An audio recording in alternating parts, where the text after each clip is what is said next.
پری کی نصیحت۔ یہ اس گاؤں کی کہانی ہے جو ایک پہاڑ کے دامن میں ایک خوبصورت وادی میں آباد تھا۔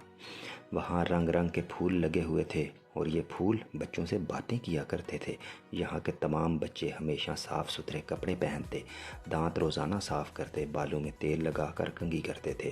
ان کو علم حاصل کرنے کا بہت شوق تھا، لیکن مائرہ ان سب سے الگ تھی۔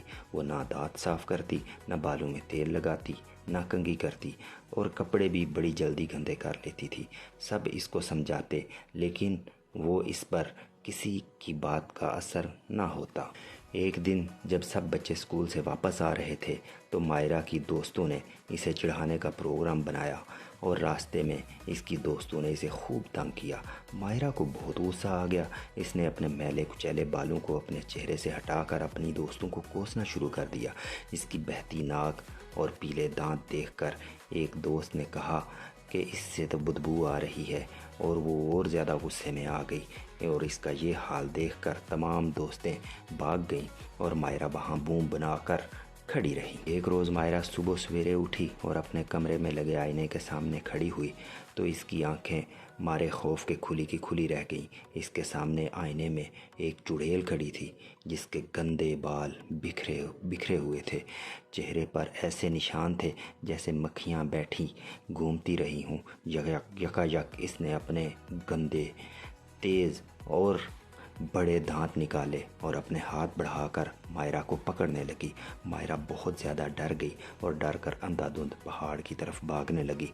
آخر تھک ہار کر ہانپتی ہوئی ایک جگہ گر گئی۔ وہ اتنی سہمی ہوئی تھی کہ اس نے اپنی آنکھیں زور کے ساتھ بند کی ہوئی تھیں۔ اتنے میں اسے ہلکی ہلکی ہنسی سنائی دی جو آہستہ آہستہ اس کے کانوں میں زیادہ ہونے لگی۔ اس نے آنکھیں کھولی تو پھول اس کے سامنے اس کو دیکھ کر ہنس رہے تھے۔ پھر ایک پھول بولا، لڑکی ہماری طرف دیکھو۔ صبح سویرے شبنم نے ہمارا منہ دھلایا اور ہوا نے گدگدایا کہ ہم خوشی سے بے اختیار ہنس رہے ہیں۔ لو، اب سورج کی کرنیں تیز ہونے لگی ہیں۔ اب تم جا کر اپنا منہ دھو لو اور صاف ستھرے کپڑے پہنو، بالوں میں تیل لگاؤ اور کنگھی کر کے پھر ہمارے پاس آنا۔ مائرہ یہ سن کر خوش ہوئی اور گھر کی طرف روانہ ہو گئی۔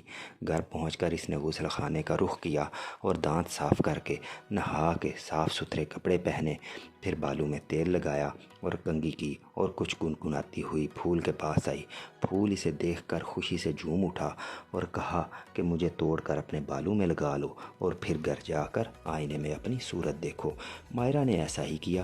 وہ گھر آ کر سیدھی اپنے کمرے میں گئی اور آئینے کے سامنے کھڑی ہو گئی، لیکن وہ دل ہی دل میں ڈر رہی تھی اور اس نے نگاہیں نیچی ہی رکھیں۔ اتنے میں آواز آئی، مائرہ میری طرف دیکھو۔ جب اس نے آنکھیں اٹھا کر سامنے آئینے میں دیکھا تو وہاں ایک بہت ہی پیاری پری کھڑی مسکرا رہی تھی۔ وہ مائرہ کو کہنے لگی، وہ چڑیل بن کر میں ہی آئی تھی تاکہ تمہیں یہ سمجھا سکوں کہ اپنے آپ کو صاف رکھنا بہت ضروری ہے، اور وہ پھول جس نے تمہیں صاف ستھرے ہونے کا کہا وہ بھی میرے کہنے پہ کیا تھا، اور اب میں تمہیں نصیحت کرتی ہوں کہ آئندہ تم صاف ستھری رہنا۔ اب میں تمہارے لیے 2 تحفے لے کر آئی ہوں، لو ان کو قبول کرو۔ پھر اس نے وہ دونوں مائرہ کی طرف بڑھاتے ہوئے کہا، ان میں سے ایک تحفہ صحت ہے اور دوسرا خوشی۔ مائرہ نے دونوں تحفے لے لیے اور اس پیاری پری کا آنکھیں بند کر کے شکریہ ادا کیا اور آئندہ صاف ستھرے رہنے کا وعدہ کیا۔ لیکن جو ہی اس نے آنکھیں کھولی تو دیکھا پیاری پری غائب ہو چکی تھی اور اس کی جگہ ایک بہت ہی خوبصورت لڑکی کھڑی تھی، اور اس کے بالوں میں سرخ پھول اس کی خوبصورتی کا تاج لگ رہا تھا۔